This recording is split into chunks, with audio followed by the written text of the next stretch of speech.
My name is Cedric, and this is Mount and Blade Warband mod Perisno. This is a low fantasy mod with elves and dwarves, and maybe the odd enchantments thrown in. So, this sounded interesting to me, and you know what?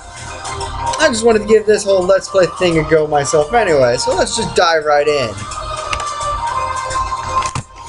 Now, I was tweaking with this a little bit, just the settings really, so that it would work on my computer. Let's see, now we're looking at an Aragorn ripoff with some green Robin Hood looking leather armor and an English longbow with a... what kind of sword is that? Looks like a straight cleaver with no hilt. Now, excuse me, this is kind of a big mod, so it lets you have like this really awesome computer. It can take a while to load the map, trust me. I figured that out the hard way.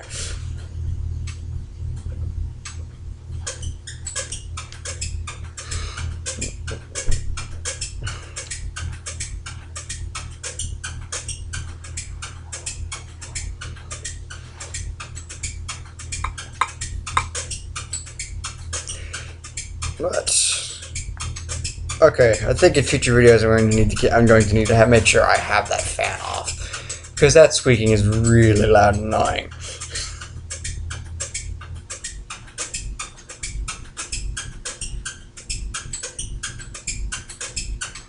There we go. Welcome, adventurer, to Perisno, where elves roam in the forest, dragons lurk as the stories told, and the vast lands reach far and near. There are many major factions fighting to control territory, while the minor factions are out to cause trouble and wreak havoc among the people. You have been chosen to rise to greatness, to find your destiny. Enter, warrior, the world of Perisno, where you may never return. Continue. Toggle mod options. Do I want to keep the toggle on or off? On or off? On or off? On. Select your character's gender. Male. As you can tell from my voice, I am clearly female. Nah, really male. Select your character's race. See, human.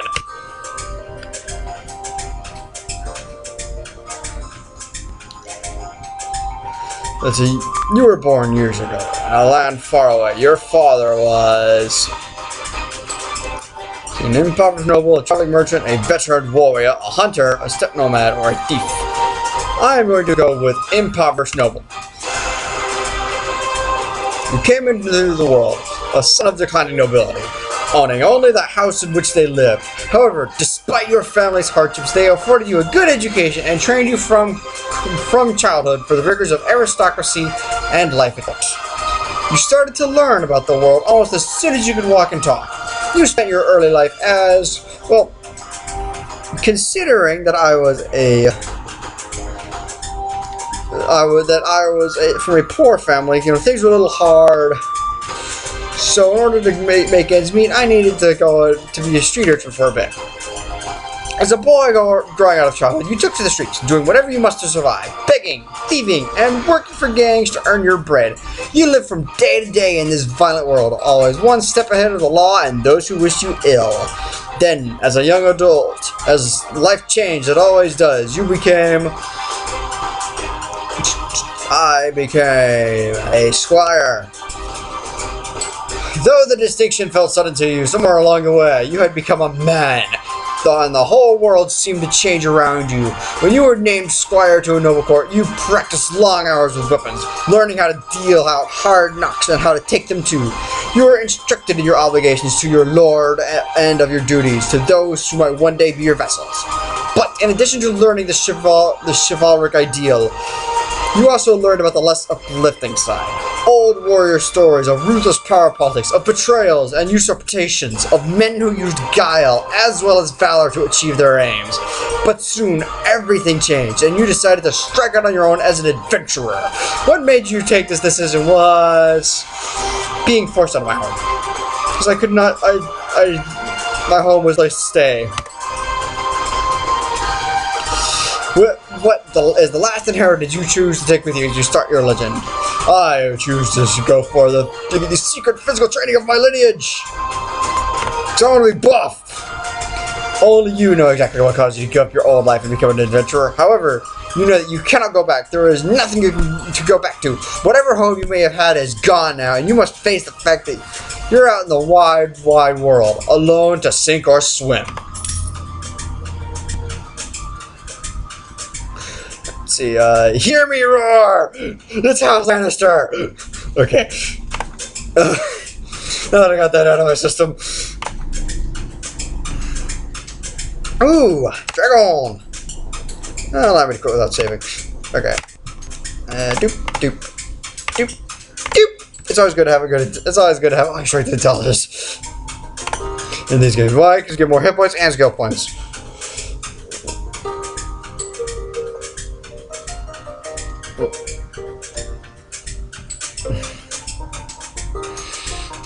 What do I want? I want shield. Because I want my shield to be able to see. Looting, foraging. Foraging sounds like it might be useful. See, I don't know about tactics. Pathfinding is a definite yes. I can move a bit faster across the campaign map. Inventory management, so I can guard more people. Prisoner management. Good grief, leadership 7. I can always buy up either persuasion or my medical skills later, or find somebody who has those. Find my spotting. My name, Gaius, or Lord, Orphani, meaning orphan. So, the Lord of the House of Orphans. Yeah, that sounds inspiring.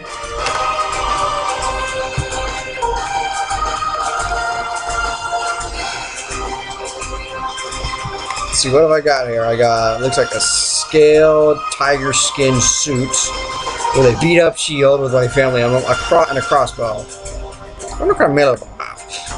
So you need to change my hair up. Long, flowing locks. Yeah!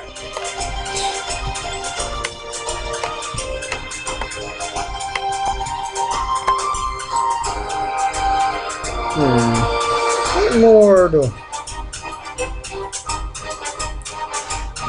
I want?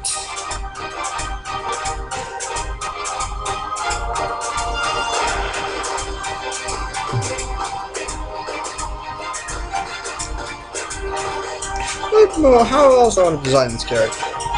I don't want any facial hair. I know that's horrible, horrible in a fantasy setting. Man with long hair, no back. Actually, that's even better.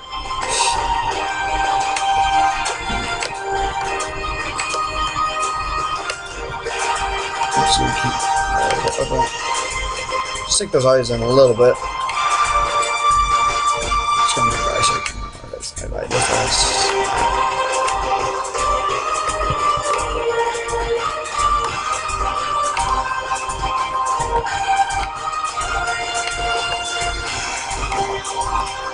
Considering I'm going to be going without a beard, I want to kind of have a nice, big, heroic chin. And done. How about the Macavian Republic?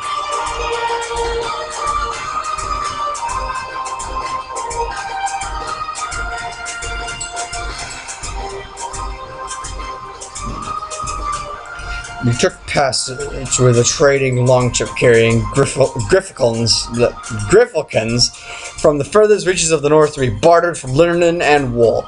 It sailed early in the season, but the master reckoned that the risks of drifting ice and later winter storms could be justified by riding ahead of the Volhiri, who by April would be sailing forth from their island lairs to ravage Perisno's coasts. It was some relief when your ship came in sight of the delta of the Vil and Bulk rivers, and a short while later rode past tidal flats and coastal marshes to the city of Macken, home to the Volhiri's descendant kinsmen, the The Macavian lords, who a few generations ago had carved themselves a kingdom in this rich but troubled land. You are exhausted by your time and find the inn of Macon and fall asleep quickly. However, you awake before dawn. And eager to explore your surroundings, you venture out onto the streets, which are still deserted. All of a sudden, you hear a sound that sends the hairs of your neck on end. The rasp of a blade sliding from its scabbard. Continue.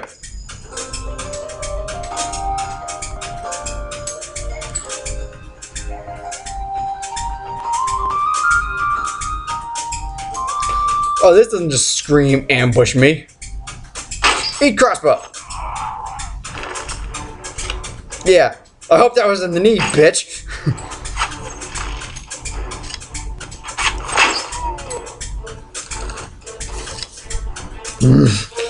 And here comes the merchant.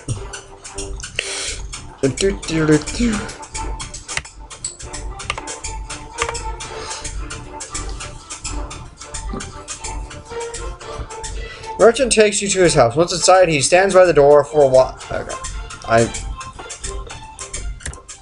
Merchant of Macon. Now, let me explain my proposition. We've always had brigands in the hills, driven to banditry by war, debt, or love of violence. Recently, however, they've been getting bolder, leaving their camps in the wild and venturing into town, looking for unwary prey. The watch commander tells us it's because of all the fighting on the frontiers. Fewer men to keep an eye on the streets, but I'm not sure what to make of that. It seems to me that the most logical explanation that these bandits have an ally inside the walls who help enter unnoticed, and helps them identify particularly tempting targets. Last week, you see, they took my brother. I don't know what my brother was thinking. A lad from a prominent house out alone after dark in times like these. Well, I suppose you were too, but you're a stranger here. And didn't know how bad things have become. He had no such excuse. But he's family, so what can you do? If you don't protect your kin, then people will start thinking you can't protect your investments either. And I can't have that. No doubt the gang will soon send word about a ransom, but I don't care to pay it. So here's my proposition. You look like you've had a bit of experience with a blade, and more importantly, you must have a bit of fire in your belly, or you wouldn't be coming to Perisno to seek your fortune. So here's what I'm asking you to do. Gather a small party, track down these bandits to their lair, teach them a lesson they won't forget, and get my brother back safe. In return, you'll earn my lasting gratitude and a bit of silver. What do you say? I am interested. As you see. Very good, sir. I'll collect some men from around the villages. Good. You can find me again in the tavern here in Macon after you've got a group together. Then we'll speak about what we do next.